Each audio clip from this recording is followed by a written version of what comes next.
guys, welcome to Wide Family Farm. This is probably going to be our last garden tour of the summer. We're going to probably be doing multiple things today. We've been harvesting a lot of stuff and just trying to get our fall crop all already in order as well. So we're trying to do that. But we're also getting a lot of storms heading our way as well. We are nowhere near any hurricanes or anything, but as soon as a hurricane hits or anything like that, we get a ton of rain. So we're probably going to get a lot of that as well. We've just been busy. I didn't do a normal garden tour Monday thing because I honestly have been losing track of time, and we've just been super busy. But today we'll probably get a lot of things harvested and taken care of in the garden here. So let me go ahead and give you a closer look. Okay, so these are my dragon tongue beans that I planted, and they're actually doing really good. They're growing up tremendously, which is exactly what we want. So I can't wait for these to get a little bit bigger. The mature rate on these is 50 days, so they will definitely be over 50 days before the frost gets here. So that'll be good. These are my pepper plants. These are the Spanish peppers, and this one I had, I think, one pepper on it, and I picked it already and used it, but I hadn't got any other peppers on it at all. This one, I got one pepper on it, and I'm still waiting, but I'm excited because it is there. Well, for one, it's hitting the ground, but it's already starting to turn red, which I'm excited about. These are not hot peppers. These are kind of like, they taste like a bell pepper. So, we're getting a ton of tomatillos. There's actually one right there. It's just kind of fell and rolled this direction. My loofah gourd plant is actually really taking off. Here's another loofah gourd, and I can't believe it. Like, I have so many gourds on here now that I'm kind of nervous because I'm afraid that they're not going to make it. But you know what? That's okay. At least I'll live and I'll learn on that aspect of the loofah gourd, and I might try to plant this earlier. I did plant it and start it in February, but it's taking forever for it to actually mature, so, and to actually get gourds on it. The only big gourd I have, and I hate to actually get in here and get underneath this because there's bees all over this, but that's the only like big gourd I have from this. This is my Spanish pepper, the other one, and I'm loving it. Like, that is so cool. I was waiting for them to turn red, and I got 3 peppers on there, but that one is the most mature, so that's pretty neat. And then this is our Kajari melon, which they didn't do hardly anything. It's not a good situation, but we got one Kajari melon on it. The other one had completely died off. We haven't taken it down yet. We're getting a ton of okra, and everybody really likes it, which is good. So we got a ton of that. And like I said in our last video, nothing is happening in these beds as of yet. We already put manure in there, rabbit poop. So we're getting these beds ready for the fall crop. And we don't have anything in those beds either. I went ahead and harvested my onions. They were really good. I chopped them up, and most of them, and put them in the freezer. Our raspberry bushes they're getting out of hand. It's kind of a windy day today here. It's just because it's blowing in a storm. So, as you can see here, we got a ton of tomatoes, and we need to harvest them before it rains. I'm excited about this loofah gourd here because it's not on the trellis or anything. It's just kind of hanging there. So I have a feeling that it's not going to curve or anything. It's just going to hang straight. So I'll have a nice loofah gourd on that. I'm getting a lot of bee activity, not honeybees. I'm getting like wasps and stuff that are pretty much all over this thing. So I'm kind of fearful of it a little bit right now. This is my herb garden. I got my basil that has went to flower. I need to cut some of this back and down. I probably just need to pull it out because it's towards the end of the season anyway. But yeah, this is the one that I did in a succession. So I planted this after these, and this is already going to head here. And I'm gonna go down this way. Okay, so we're in the process of picking all of our tomatoes.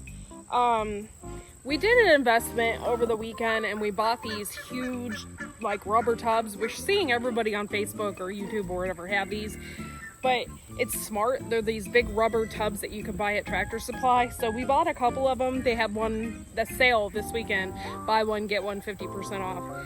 So we got those because we were running out of things to harvest our stuff in, and we were actually using a lid of a tote to harvest all of our stuff in. So that's what we're doing. We're running into a major issue with our cherry tomatoes, and I'll show you here. You actually literally have to pull the branches back to actually get into the center of this huge cherry tomato monstrosity. So that's what we're doing today, is we're just picking as much as we can and just rolling with it. I mean, right now we just have so many tomatoes, it's ridiculous. So that's what we're doing. Come along with us and I'll show you, everything that we're doing today here on the farm. These are the blueberry tomato variety. They are blue, but then they turn red. How's that work? They turn blue in the sun. Oh, yeah, when they get sun exposure, then they turn blue. But most of these didn't turn blue because they're growing on the inside of the trellis and the inside. So we just literally have to reach in there and blindly pick these out. It's been absolutely crazy. So it's ripe red on one side and blue where the sun was hitting We actually have given some of our plants away to family and stuff, and we gave one of these blueberry cherry tomato plants away, and she had so many, she was just giving them to people. She had so many, so it was kind of cool to see that our plants did that for her. It's kind of funny too, because we're on a hill here. You can't really see it from any of our videos, but we are on a hill here, and it slightly goes down this way. So anytime you drop anything like a tomato or anything that's around, it rolls right underneath and goes right to the other plants. So when we're done, we just have to walk through that bottom aisle and take a look at all the things that we might have dropped. I mean, I thought we had a lot last year. This is just nuts. Yeah, next year we might not plant as many. No, we're gonna plant as many. Well, we could plant other full size. Some other things. I think next year we might.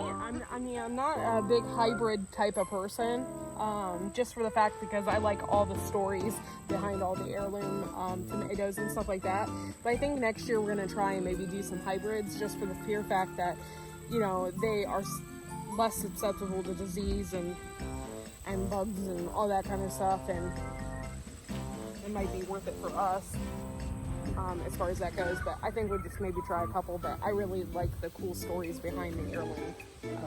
I'll always grow heirlooms, but as far as saving for sauce and things like that, we can probably give it, for the size of our garden, maybe get more production out of a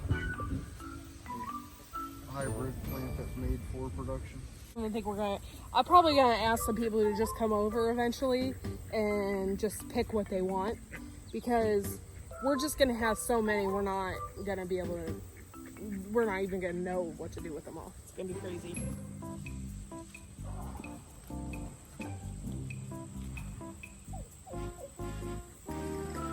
This is a Brad's Atomic Grape right here. I don't know if you can see it very well because of the camera, but this is completely ripe. And the one way you can tell that it's ripe is if you squeeze it. You squeeze it and it's a little mushy, it's really ripe. And the coolest part about these is, one, my husband loves them, but two, they look tie-dye. They look really cool. Our birds are patiently waiting for some tomatoes. So much weight on these cattle panels that if you just touch them, they just sway. And it's kind of funny. I mean, even though it's a whole lot and it's a lot to deal with, it's still really super cool that we have grown these monstrous tomatoes. Even ones that we have given to people to grow are near as big as ours. So it's kind of something to be proud of. And when I first put them in until they get, I don't know, 4 or 5 foot high, I thin them out, get all the suckers. But once they get to a certain size, I don't really have the time to keep up and keep thinning suckers and all that stuff. So I kind of just let them go natural. And I believe if you want to have your cleaner plant and easier to get to your fruit, then that's fine. You thin it out. You probably get bigger fruit, but we have got plenty of production. Might not be as big, but there's plenty on these plants.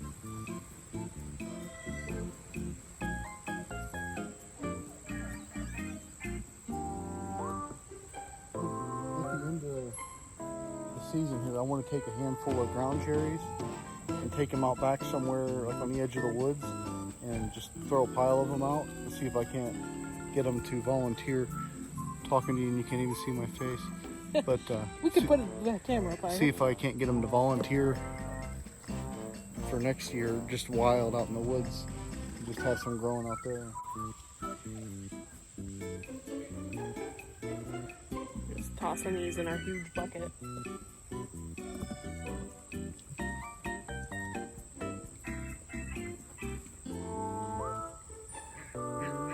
Garden snack.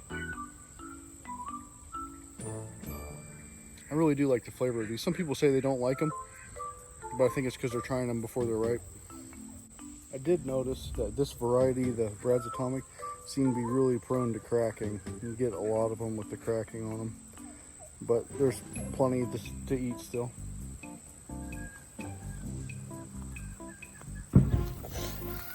This is our tomato lane here. And we have harvested a ton of tomatoes already, but we definitely want to do it today because of the rain that's headed in the forecast.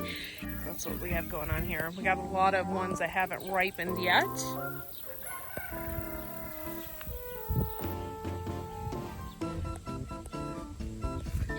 And we have a lot of ground cherries that blew over, and I got a lot of habanadas and stuff that have blown over. I need to trellis up.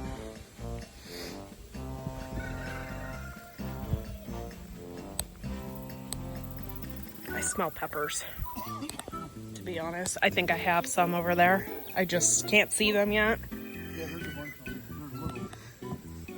I just smell peppers though. Oh, I got one habanada that's getting ready to turn. That's kind of cool. See it better that way. I got a lot of leaves. I need to tie some of these up. All right, so we're moving down the lane. I just crushed some ground cherries, but we're moving down the lane. I got a ton of these yellow pear tomatoes, so we're gonna pick a bunch of these. My husband said he likes these ones dried the most. Like the blueberries when they were dried, the tomato flavor is almost too strong. It's not really that pleasurable to eat. It kind of sneaks up on you. But the yellow ones are a lower acid tomato, and they're really good when they're dried.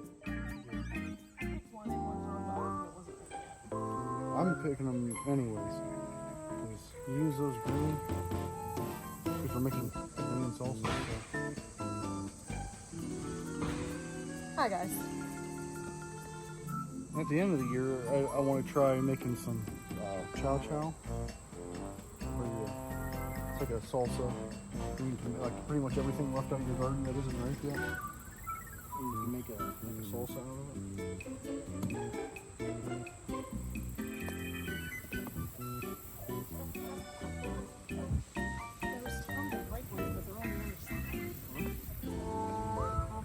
my gosh.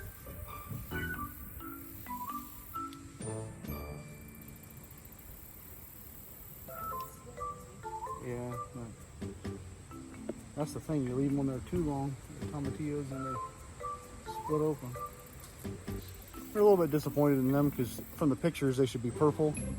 Well, they ain't purple. You get a little bit of purple on the shell of them. It's about as much as you'll get. Hot one today, but I'm trying to get this done, and the wind's blowing, kicking up, so I have a feeling that we're going to get bad storms. So right now we're just picking as much tomatillos as we can. They're starting to get a blight on them, and we want to pick as many as we can so we can make salsa out of them.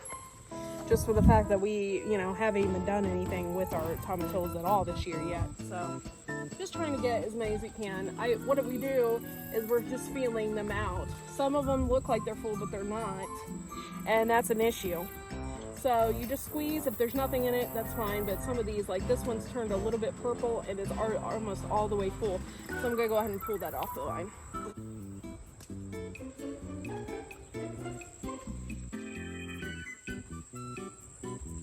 We got some tomatillos down here. They stretched this far, so I'm just feeling them and seeing if they're right, and then I'm gonna pick them.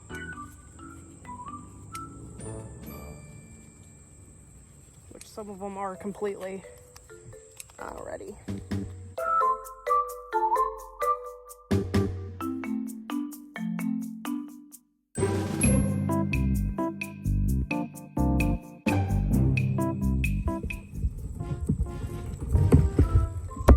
Look at that one. There's like diamonds in the rough over here. You're just not seeing them.